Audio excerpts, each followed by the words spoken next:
Bom dia, pessoal, tudo bem? Aqui é o professor Alexandro Becker e nós vamos ter uma nova aula sobre substâncias inorgânicas. Sobre o que será? Dá uma pensadinha aí. Quais são as duas únicas substâncias inorgânicas que são trabalhadas na biologia? Bom, vamos começar da seguinte forma. Sal de cozinha, frutas, laticínios, carnes, cereais. O que todos esses alimentos, o que tudo isso tem em comum? Me diga aí, pensa rapidinho. 1, 2, 3. A presença de sais minerais. Isso mesmo. Hoje a aula será sobre substâncias inorgânicas, sais minerais. Te liga aí. Vamos estar compartilhando aqui a tela com vocês. Aqui fizemos na hora mesmo. Vamos lá, pessoal. Aula de biologia. Sais minerais. O que são os sais minerais, então? São substâncias inorgânicas, não são produzidas pelo corpo, porém são fundamentais para diversos processos fisiológicos. Nós vamos ver um pouquinho cada um deles nesta aula. Além disso, o que eu posso dizer para vocês? Eles não são produzidos pelo corpo, no entanto, eles são fundamentais. Então, de que forma nós vamos obtê-los? Através daqueles alimentos que eu comentei logo no comecinho da aula. Então, nós precisamos nos alimentar de maneira equilibrada e adequada para obter os sais minerais necessários para o nosso desenvolvimento, para a realização eficiente de nossos processos fisiológicos, dos nossos processos metabólicos. Comer bem não significa comer muito, portanto, mais uma vez, pratique uma dieta equilibrada. Tá entendido? Bom, além disso, o que nós temos como principais funções dos sais minerais? Eles são reguladores, eles atuam como cofatores enzimáticos, como ativadores enzimáticos. E aí você pode parar para pensar, mas professor, o que é uma enzima? Enzima nada mais é do que uma proteína modificada que tem como função principal acelerar as reações químicas. Tá entendido? Bom, depois, os sais minerais também são importantes para a questão da regulação osmótica, do equilíbrio osmótico, de uma maior ou menor absorção de água, de uma maior ou menor excreção de água. Vai gravando. Bom, em relação à classificação dos sais minerais, nós podemos tê-la de dois tipos, né? Podemos considerar uma classificação onde vai dividir os sais minerais em insolúveis e solúveis. Insolúveis, o nosso exemplo mais clássico é o cálcio, encontrado em dentes e ossos. Os solúveis são os íons, então os cátions e os ânions. Dá uma lembradinha na aula de química, cátions, positivo, ânions, negativos, certo? Bom, uma outra classificação pode dividir os sais minerais em macronutrientes e micronutrientes. Macronutrientes são todos aqueles em que nós precisamos uma quantia diária de pelo menos 100 miligramas por dia, 100 miligramas por dia. Exemplos: sódio, potássio e cálcio. Micronutrientes: cerca de 20 miligramas por dia já é o suficiente. Ferro, iodo e flúor, tá? Exemplos aqui. Nem o outro é mais ou menos importante. Aqui, mais uma vez, o que vale é manter o equilíbrio, é ter uma dieta equilibrada da ingestão de sais minerais, de nutrientes que são provenientes dos alimentos. Vamos ver alguns dos principais, então.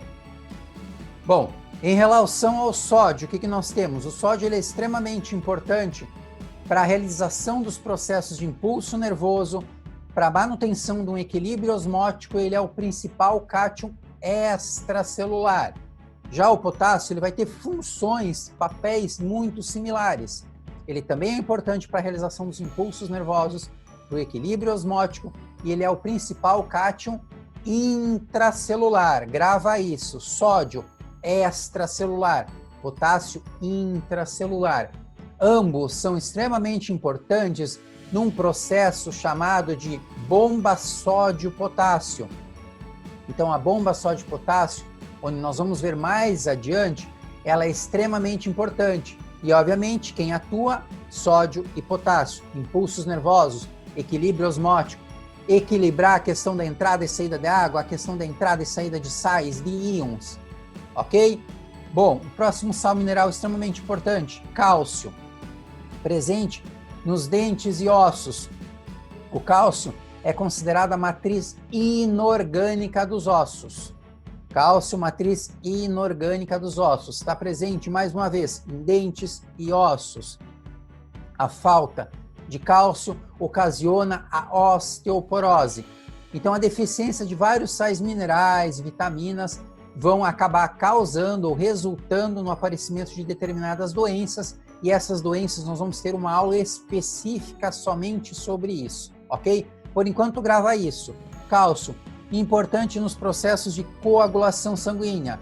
Ele vai atuar em conjunto com a vitamina K. Grava aí, cálcio e vitamina K, importante no processo de coagulação sanguínea. Nervos e músculos. Então, o cálcio também é extremamente importante para que haja transmissão também de impulsos nervosos, a interação de uma enzima chamada acetilcolinesterase, acetilcolina. Além disso, nos músculos, o cálcio é importante para que haja o deslizamento entre actina e miosina. Então, elas vão deslizar uma sobre a outra e o cálcio vai ser importante nesse processo de contração muscular. Ferro, aqui representado principalmente pelo ferro 3. Então, ele vai ser um componente extremamente importante também da hemoglobina, vai ter uma alta afinidade com os gases, neste caso, o gás oxigênio, pressão vascular de oxigênio, o gás oxigênio, fundamental para a respiração celular. Então, aqui é meio que compreensível, é intuitivo que, se o ferro é importante para a hemoglobina, se o ferro é importante para a formação dos grupos M, ele vai ter uma relação com o gás oxigênio. E se eu tenho grupamento M, eu tenho oxigênio, isso aí é direto uma interferência no processo de respiração celular, um processo que nós vamos ver nas próximas aulas. Iodo, componente de hormônios, nomeadamente T3, T3 e T4. Ele é extremamente essencial para o funcionamento da tireoide. Então, a tireoide vai estar relacionada, obviamente, com os hormônios T3 e T4. A ausência de iodo causa o aparecimento de uma doença, o surgimento do bócio. E o bócio vai ser o quê? Um aumento da glândula tireoide, né? Vamos fechar o olhinho aqui, pensar um pouquinho, né? Então, bócio, aumento da glândula tireoide. Não lembra como é que é o sintoma, como é que é a imagem do bócio? Você tem um inchamento dessa região aqui, joga no Google lá. Vamos fazer um link com algumas outras possibilidades, tá? Pintou uma dúvida aqui? Manda uma mensagem depois no vídeo, aí nos comentários. Manda uma mensagem em privado, manda uma mensagem em alguma forma, um sinal de fumaça, enfim, manda a sua dúvida, pesquisa no Google, joga lá o esclarecimento, quais as principais fontes desses sais minerais. Vamos compartilhar esse aprendizado juntos? Vamos lá? Então, onde eu posso encontrar o sódio? Onde eu posso encontrar o potássio? Vai dar uma pesquisadinha lá, vamos trabalhar junto esse aprendizado, beleza? Depois, alguns outros que também são importantes. Flúor, presente em ossos e dentes. Fósforo, componente do ATP, DNA, RNA e fosfolipídios. Então, o que acontece? O fósforo ele é extremamente importante através do grupo fosfato. Ele é componente dos nucleotídeos, está presente em ossos e dentes. Cloro, balanço de líquidos, é um sal extracelular, principalmente extracelular. Presente no ácido clorídrico, ou também chamado ácido muriático. E onde eu encontro ácido clorídrico, ácido muriático? No estômago, no processo de digestão. Ficou em dúvida? Professor, não lembro o que é digestão? Dá uma pesquisadinha no Google, procura aqui brevemente as aulas de nutrição do ser humano, tá bom? Zinco, enzimas e sistema imunológico. Então, o zinco atua como cofator, como uma coenzima, ele atua de forma integrada para que as enzimas possam funcionar, para que o sistema imunológico possa atuar. Cobre da mesma forma, colabora nos processos enzimáticos e também nos processos relacionados à hemoglobina. Cobalto, componente da vitamina B12, tá bom, pessoal? O que mais nós teríamos aqui?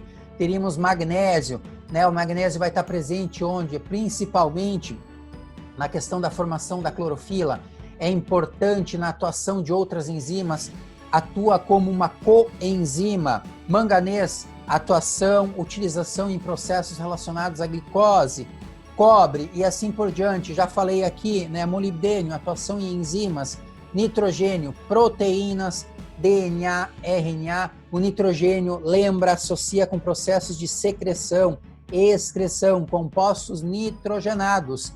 Amônia, tanto na forma total NH4 quanto NH3, tá, pessoal? Então, esses são os principais sais minerais que eu trouxe aqui de maneira bem breve para vocês. Espero que tenham gostado. Abraços, obrigado pela atenção e nos encontramos na próxima aula. Tchau, tchau!